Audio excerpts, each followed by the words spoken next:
By 1966, the United States military had deployed more than 300,000 troops to Vietnam. It had the most advanced air force in the world, unlimited ammunition, overwhelming technological superiority over an enemy that moved supplies through the jungle on bicycles and foot. And it was losing the logistics war. The Ho Chi Minh Trail, the network of paths and roads running from North Vietnam through Laos and Cambodia into the south, was the artery that kept the North Vietnamese and Viet Cong forces supplied with weapons, food, and ammunition. Without it, the war in the south could not be sustained. The U.S. Air Force flew over 300,000 bombing sorties, targeting the trail between 1964 and 1972. It dropped more tonnage of explosives on Laos alone than was dropped by all sides combined during the entire Second World War. The trail kept operating, because bombs cannot destroy a path through a jungle if the people using it can rebuild it overnight. And because the monsoon season, 4 months of relentless tropical rain that turned jungle paths into rivers of mud, did more damage to the trail's operations than any bombing campaign. The U.S. military looked at that monsoon and had an idea. What if they could make it last longer? In March 1967, the United States government approved a classified military operation with a name that sounds almost too on the nose to be real: Operation Popeye.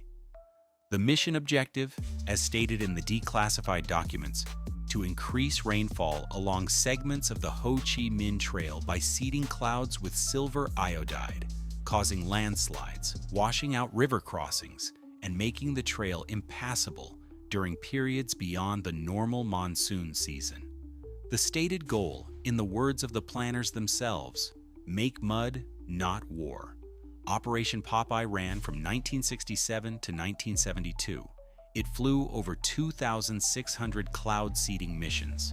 It was so secret that it was not acknowledged to the U.S. Congress until 1974, 2 years after it ended, when a journalist named Seymour Hersh broke the story. And here's the question that nobody has properly answered in the 50 years since.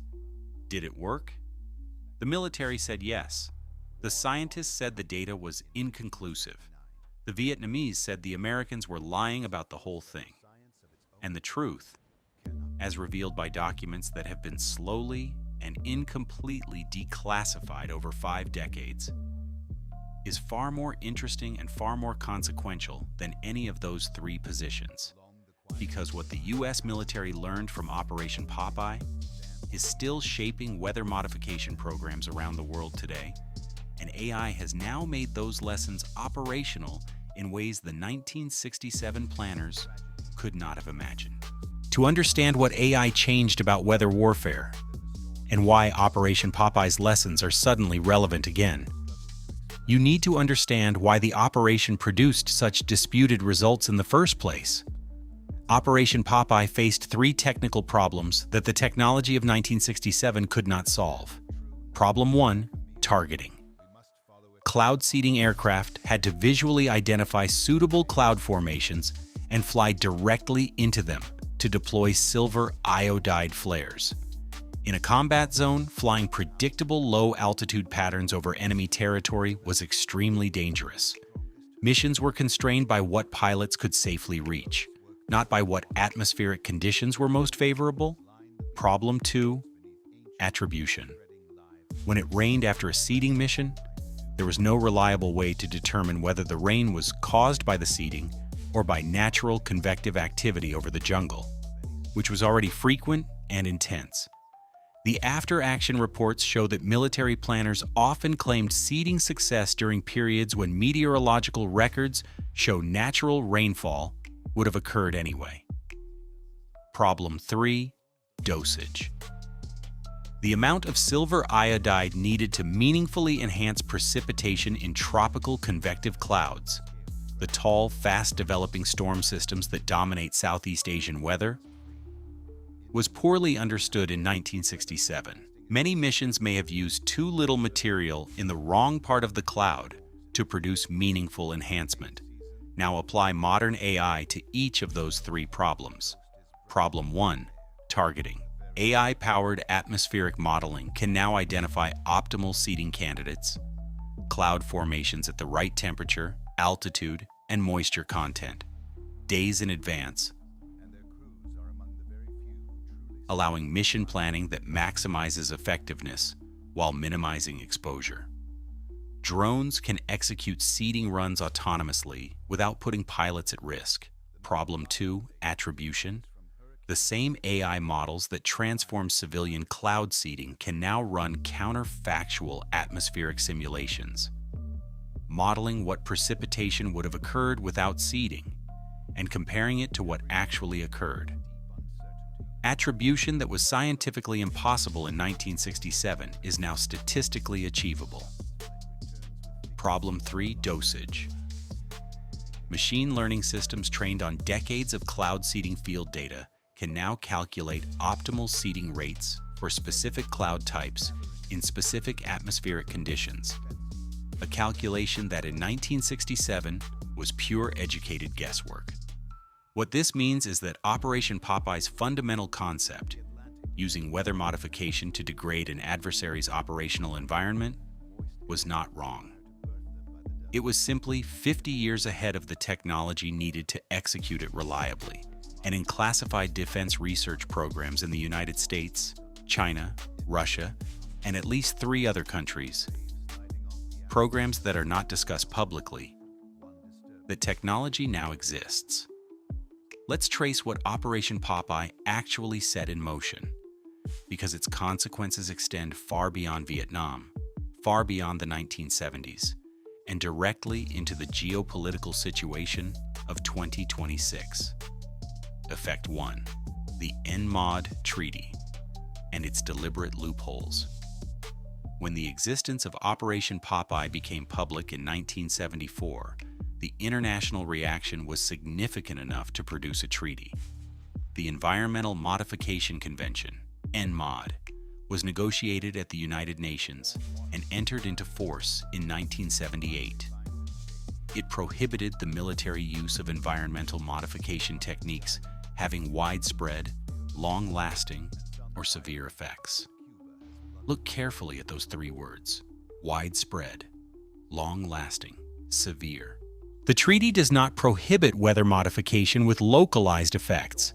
It does not prohibit weather modification with short-duration effects.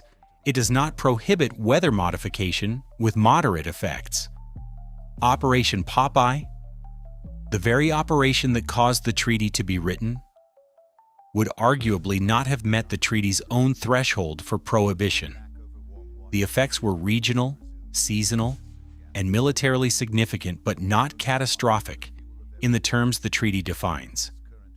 The ENMOD treaty was written by the same governments that had just run, or were planning to run, weather modification programs. They wrote a treaty that banned the programs they were never going to run anyway, the truly catastrophic ones, while leaving room for everything they actually wanted to keep doing. Effect 2. What the classified after-action reports actually show the after-action assessments of Operation Popeye that have been partially declassified tell a story that is more nuanced than either the military's official claims or the critics' dismissals. In the specific geographic corridors where seeding operations were most concentrated, rainfall records show statistically anomalous precipitation during the operational period. Rainfall that exceeded historical averages for those months by margins that atmospheric scientists reviewing the data decades later described as consistent with successful cloud seeding enhancement. The trail was not shut down, but crossing times increased. Vehicle loss rates to mud, flooding, and landslides rose during peak seeding periods. North Vietnamese logistics planners noted the anomalous rainfall in their own records, documents captured and translated after the war, and attributed it correctly to American interference with the weather. It worked, partially, inconsistently, expensively, and with effects that were meaningful at the margins of a war being decided by margins, which in military terms is not nothing. Effect 3. The programs that followed. Operation Popeye did not end weather warfare research, it drove it underground. Throughout the 1980s and 1990s, DARPA, the Defense Advanced Research Projects Agency, maintained research programs in atmospheric modification, not cloud seeding for rain enhancement, but more sophisticated interventions, fog dispersal for battlefield visibility, precipitation suppression to support airborne operations, lightning enhancement to disable electronic systems. The Soviet Union ran parallel programs under military meteorological research classifications. China began its National Weather Modification Program, the one that would eventually employ 35,000 people, in 1958 partly as civilian agricultural infrastructure and partly as dual-use research that military planners could draw on. The treaty banned weather warfare. The research never stopped. Effect 4, 2026, where the research has arrived. Here is what is publicly known about the current state of military weather modification capability. Based on open-source defense research literature, congressional testimony, and academic publications from defense-affiliated research institutions. 1. AI-powered fog generation and dispersal systems are operational in multiple militaries for airfield and harbor concealment applications. 2. Precipitation enhancement technology using drone-deployed seeding agents has been demonstrated at operationally relevant scales in at least 3 countries' military research programs. 3. Directed energy weather interaction using high-power radio frequency transmitters to heat specific regions of the ionosphere and influence weather patterns remains an active area of research, with the U.S. HARP facility in Alaska being the most publicly known installation of this type. 4. AI atmospheric modeling capable of predicting the downstream effects of weather modification operations.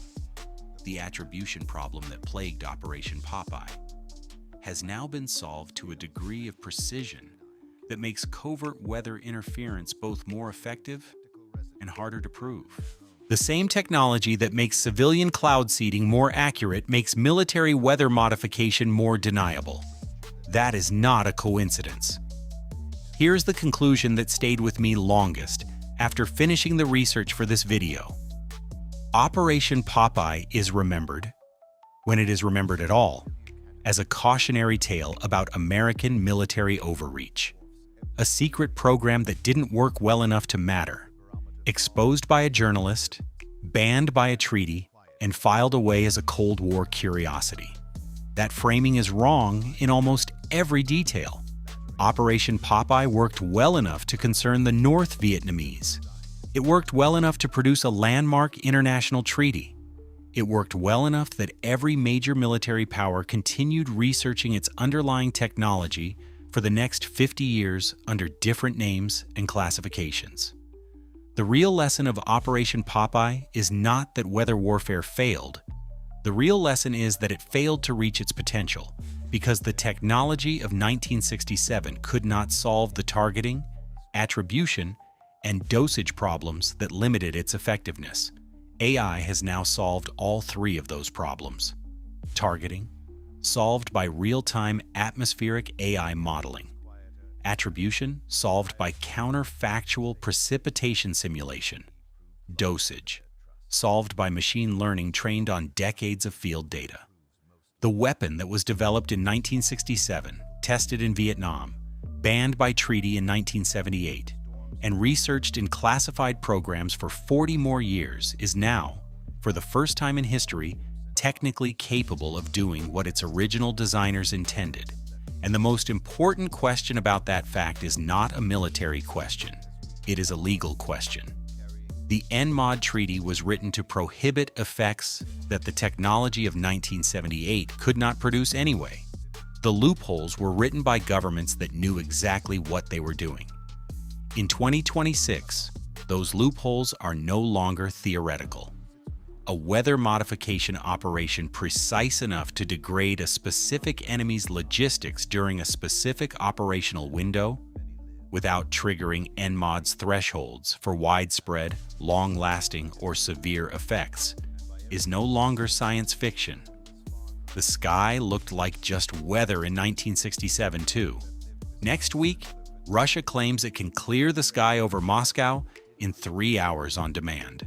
We looked at the science, and the claim is real, but the implications go far beyond keeping the Victory Day parade dry. Subscribe. That one is more interesting than it sounds.